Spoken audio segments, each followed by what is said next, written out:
बिसरिया ने कुछ उजलत, कुछ परेशानी और कुछ गुस्से से उनकी ओर देखा और बोला, क्षमा कीजिएगा, आप या तो फ्राइडवादी हैं या प्रगतिवादी, और आपके विचार सर्वदा विदेशी हैं। मैं इस तरह के विचारों से घृणा करता हूँ। कपूर कुछ जवाब देने ही वाला था कि ठाकुर साहब बोले, अरे भाई, बेकार उलझ गए तुम लोग, पहले परिचय तो कर लो आपस में। ये हैं श्री चंद्र कुमार कपूर, विश्वविद्यालय में रिसर्च कर रहे हैं, और आप हैं श्री रविंद्र बिसरिया, इस वर्ष एमए में बैठ रहे हैं, बहुत अच्छे कवि हैं। कपूर ने हाथ मिलाया और फिर गंभीरता से बोला, क्यों साहब, आपको दुनिया में कोई और काम नहीं रहा जो आप कविता करते हैं? बिसरिया ने ठाकुर साहब की ओर देखा और बोला, ठाकुर साहब, ये मेरा अपमान है, मैं इस तरह के सवालों का आदी नहीं हूँ, और उठ खड़ा हुआ। अरे बैठो बैठो, ठाकुर साहब ने हाथ खींचकर बिठा लिया।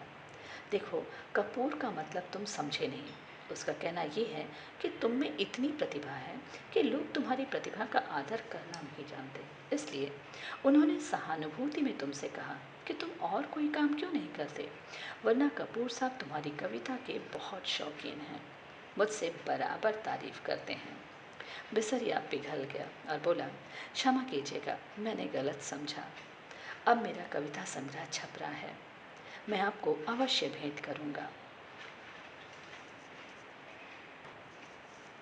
और फिर बिसरिया ठाकुर साहब की ओर मुड़कर बोला, आप लोग मेरी कविताओं की इतनी मांग करते हैं कि मैं परेशान हो गया हूँ। अभी कल त्रिवेणी के संपादक मिले, कहने लगे, अपना चित्र दे दो। मैंने कहा कि कोई चित्र नहीं है, तो पीछे पड़ गए। आखिरकार मैंने आइडेंटिटी कार्ड उठाकर दे दिया। वाह, कपूर बोला, मान गए आपको हम। तो आप राष्ट्रीय कविताएं लिखते हैं या प्रेम की? अब जैसा अवसर हो, ठाकुर साहब ने जड़ दिया।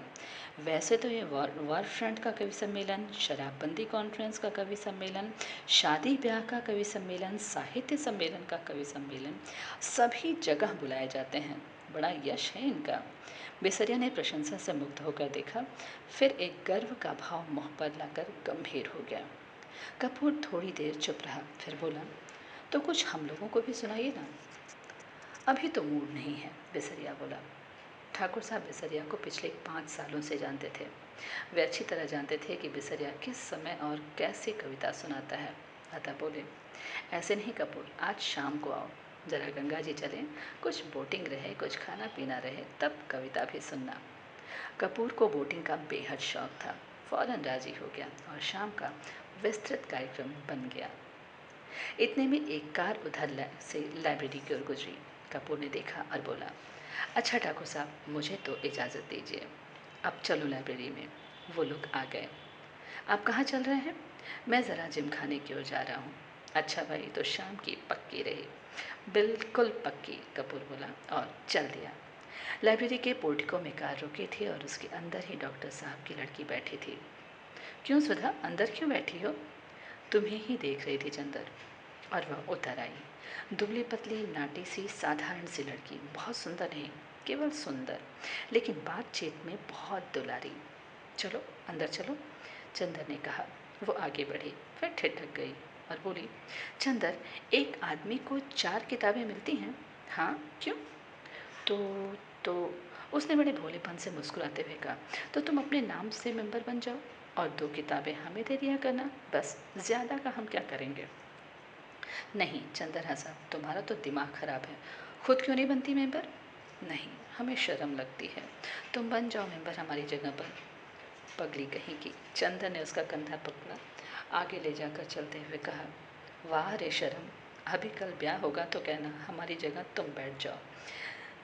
कॉलेज में पहुंच गई लड़की, अभी शर्म नहीं छूटी इसकी, चल अंदर। और वो हिचकती, ठिठकती, झेंपती और मुड़ मुड़ कर चंदर की ओर रूठी हुई निगाहों से देखती हुई अंदर चली गई। थोड़ी देर बाद सुधा 4 किताबें लाते हुए निकली। कपूर ने कहा, लाओ मैं ले लूँ। तो बांस की पतली टहनी की तरह लहरा कर बोली, सदस्य मैं हूँ, तुम्हें क्यों दूँ किताबें? और जाकर कार के अंदर किताबें पटक दी। फिर बोली, आओ बैठो चंदर, मैं अब घर जाऊँगा। ये देखो।